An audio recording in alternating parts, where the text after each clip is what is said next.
ഇതിനിടെ തൃശൂരിൽ ബിജെപിക്കെതിരെ വീണ്ടും വോട്ടിന് കിറ്റ് ആരോപണമുണ്ടായിരിക്കുന്നു. കാച്ചേരിയിലെ അച്ചാർ കമ്പനിക്കകത്ത് കിറ്റുകൾ വിതരണത്തിനായി ബിജെപി തയ്യാറാക്കിയ കിറ്റുകൾ എന്നാണ് ആരോപണം. തദ്ദേശ തെരഞ്ഞെടുപ്പിൽ ബിജെപി സ്ഥാനാർത്ഥിയായി മത്സരിച്ച അബിൻസിന്റെ സഹോദരന്റേതാണ് ഈ സ്ഥാപനം. വിശദാംശങ്ങളുമായി ലെവിൻ കെ വിജയനാണ് ചേരുന്നത്.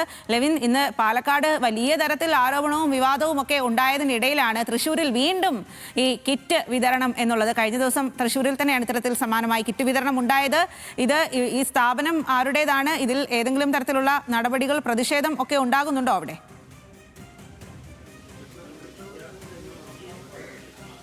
സ്വാതി, തൃശ്ശൂരിൽ ഇത് മൂന്നാം വട്ടമാണ് ഈ തെരഞ്ഞെടുപ്പ് കാലത്ത് കിറ്റ് വിതരണവുമായി ബന്ധപ്പെട്ടുകൊണ്ടുള്ള ആരോപണങ്ങളും പരാതികളും ഉണ്ടാകുന്നത്. ആദ്യം തൃശ്ശൂർ ഒളരിയിൽ ബിജെപിയുടെ നേതൃത്വത്തിൽ കിറ്റുകൾ വിതരണം ചെയ്തു എന്നുള്ള ആരോപണമുയർന്നു. തൊട്ടു പിന്നാലെ തന്നെ വാടാനപ്പള്ളിയിൽ ബിജെപി പ്രവർത്തകരുടെ നേതൃത്വത്തിൽ കിറ്റുകൾ വിതരണം ചെയ്തു എന്നുള്ള ആരോപണമുയർന്നു. അതിന് പിന്നാലെയാണ് ഇപ്പോൾ ബിജെപിയുടെ ന്യൂനപക്ഷ മോർച്ച നേതാവായിട്ടുള്ള അബിൻസിന്റെ സഹോദരൻ അനീഷിന്റെ ഈ ഗോഡൌണിൽ, അച്ചാർ നിർമ്മാണത്തിനായി ഉപയോഗിക്കുന്ന ഗോഡൌണാണിത്, അവിടെ അനധികൃതമായി കിറ്റുകൾ നിർമ്മിച്ച് വോട്ടർമാർക്ക് വിതരണം ചെയ്യാനുള്ള ശ്രമം നടക്കുന്നുവെന്നുള്ള ആരോപണം ഉയർന്നിരിക്കുന്നത്. ഇത്തരത്തിൽ വലിയ തോതിൽ ഇതിനോടകം തന്നെ ആരോപണം ഉയർന്നു, പരാതികളുണ്ടായി. പരാതിയുടെ അടിസ്ഥാനത്തിൽ പോലീസും തെരഞ്ഞെടുപ്പ് കമ്മീഷൻ ഉദ്യോഗസ്ഥരും ഇവിടെ എത്തി പരിശോധന നടത്തുകയും ഈ കിറ്റുകൾ പിടിച്ചെടുക്കുകയും ചെയ്യുന്നതിന്റെ തത്സമയ ദൃശ്യങ്ങളാണ് നമ്മൾ കണ്ടുകൊണ്ടിരിക്കുന്നത്. ഒല്ലൂർ ഡിവൈഎസ്പി തോംസന്റെ നേതൃത്വത്തിലുള്ള പോലീസ് സംഘമാണുള്ളത്. തെരഞ്ഞെടുപ്പ് കമ്മീഷൻ ഉദ്യോഗസ്ഥരുണ്ട്.